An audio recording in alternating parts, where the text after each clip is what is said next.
சீட்டும் இல்லை, உங்களுக்கெல்லாம் கொடுத்த காசும் இல்லை அப்படின்ட்டு கமலஹாசன் சொன்னதுனால இப்போ மக்கள் நீதி மையத்தில் இருக்கிற நிர்வாகிகள்லாம் செம்ம கடுப்பில் இருக்கிறாங்க. மக்கள் நீதி மையம் இந்த எலெக்ஷனில் பார்ட்டிசிபேட் பண்ணுவாங்கன்னு சொல்லிட்டு விருப்ப மனு ஒரு 60 பேர்த்துக்கிட்ட வாங்கியிருக்காங்க. ஒரு மனுவுக்கு 50,000 ரூபா. திடீர்னு கமல் அவர்களுக்கு என்ன தோணுச்சுன்னு தெரியல, நான் இந்த தேர்தலில் நிற்க போகிறதில்ல, டிஎம்கேக்கு நான் சப்போர்ட் பண்ண போகிறேன் அப்படிங்கிற மாதிரி சொல்லிட்டாப்புல. என்ன என்ன எழவி அது?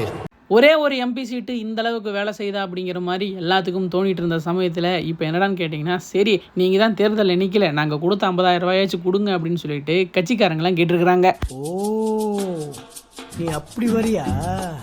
இது கட்சிக்காரங்களோட நியாயமான கேள்வி தானே. நீங்கள் தான் எலெக்ஷனில் நிற்கல, அந்த 50,000 ரூபாய் திருப்பி கொடுத்துருங்க அப்படின்ட்டு. இது என்ன பிரமாதம்?